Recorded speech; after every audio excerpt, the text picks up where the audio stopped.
You look at modern technology now, you think nothing of it at all. And yet when I was a boy, to have a radio sat in your hand playing was a miracle beyond comprehension. It's hard to appreciate how much those things meant to us when I was young. The electronics suddenly appeared when I was about maybe 14 or 15. I used to make torches out of batteries, put bulbs together, got a Meccano set, and that's quite handy with my hands. That's very good with woodwork. Me and my mates, we used to be on the prowl for old radios. I was like besotted with audio. I was always building new amplifiers, better record players, bigger speakers. I was working with mates who were DJs, and I used to go with them, set the equipment up. They used to use it and pay me. So while I was at school, I was a professional roadie. I do remember building a 100-watt amp, and it had 4 channels. It was great. You could use it in place of a Marshall amp. You could run it on lead guitar. You could overload it, distort it. It was never bothered. And to our mind, it was probably better than valve amps. And looking back now, we know better, don't we, children? But you see, the problem was that valve amps, although they're the bee's knees now, in those days, the amps that we had, and I can't mention their name, they were 100 watters and they were forever breaking down. The transistor amp was the miracle, and it spurred me on to make more stuff. In 1970 or so, valves were dead totally, and all the factories closed down, everybody lost interest, they all made transistors, that was the end of it. The valve amplifiers are not only old technology, but a lot of them are also old. People who own these things, like Vox AC30s and original Marshalls and original Fenders, they treasure these things. And when they want these things mending, they want them mended by somebody who really cares about them. I fix these things as though they were my own. I work on my own really well. I always have done. I used to do printed circuit design. That needs something like 15 or 16 hours of continuous effort. I used to do the whole thing in one run, so I wouldn't think anything of working 16, 20 hours easily. I can go out. I think I went out about 2 years ago, once, twice maybe. Someone like me does not fit in a corporate environment. I'm opinionated. I'm always right, which is the worst thing of all. I'm a misfit, so I fit here. It's great.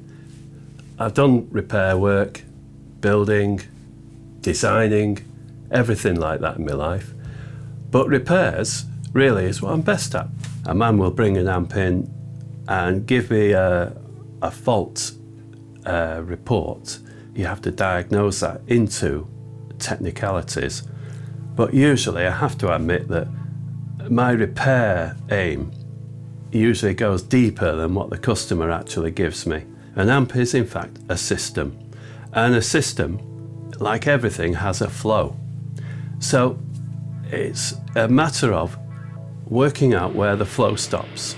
I'll go to my lists and I'll spot the obvious faults that I've found, things to look out for, things to do with it. By doing this, you can actually do more for a unit by not actually having to think about what you're doing, but doing everything. It's quicker to do that than it is to start working out just what little bit it is that might be causing something. I have a small nucleus of tools, a screwdriver, pair of pliers, cutters. The test gear is probably the most interesting part of the job. How do you test an amp? Well, what you've got to do is put the amp in a situation it works in. So the amplifier makes noise. It makes noise by generating electrical power, which is put into a speaker. The rest of the parameters of the amp are not obvious from the spec, but to us engineers, you're looking for a sensitivity on the input. Now with a guitar amp, you're looking for about 30 millivolt sensitivity. To actually do this with a radio, feeding your amp or a guitar and listening to it on the speaker would be impossible. These things are made to deafen people and to blast sound out to hundreds and hundreds of people. That's no use to me. So we have to tame it. And what we do is we feed the amplifier into a dummy load unit. And this is a substitute speaker which is just made out of resistances. And we have an oscilloscope which monitors a waveform, and successful amplifier, you put it on, feed a sine wave signal into it, and this goes through your amp into your dummy load. The scope senses it and draws you a sine wave on the screen, and if there's any discontinuities on the sine wave, any faults in the amp will be shown there. All the other bits and pieces you see on my bench are simply power supplies. And the only interesting feature about your bench power supplies is that they are dead limiting, and thus they protect the circuits that you're connecting them to. It comes as some surprise to some of the guys that come here. I don't play guitar, I never have. It's not important. If you're working on something and you know what it's got to do, it's no problem in getting it working. The mojo is something that we achieve in an amplifier when you play it and it sounds fantastic. It sounds fantastic because you have faith in it. You have faith in it because it's fixed and you're convinced it's better. And that is the interesting thing. The mojo comes from my test equipment, which puts a sine wave, the most boring signal in the world, through the amp and gets it working perfectly.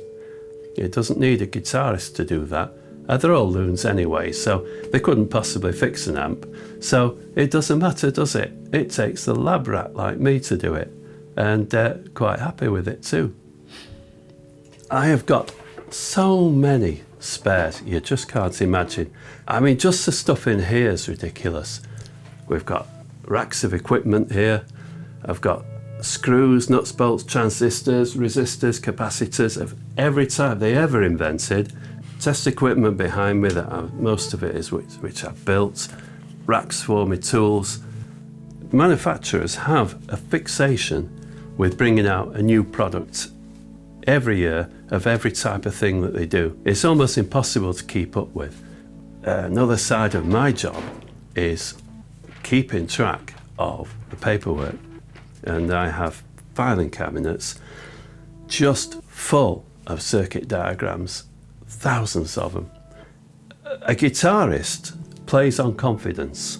So your guitarist goes on stage, he has to be confident that he's going to get the right sound from his guitar. When he's confident, he goes on stage and plays. He plays really well, he fits in with the band play really well, and the audience love him. They love them. That means they've had a good time that night. It's all down to self-confidence that you're creating by doing these mods. So if you believe the mod does it, that's it. As far as I'm concerned, mods is just baloney.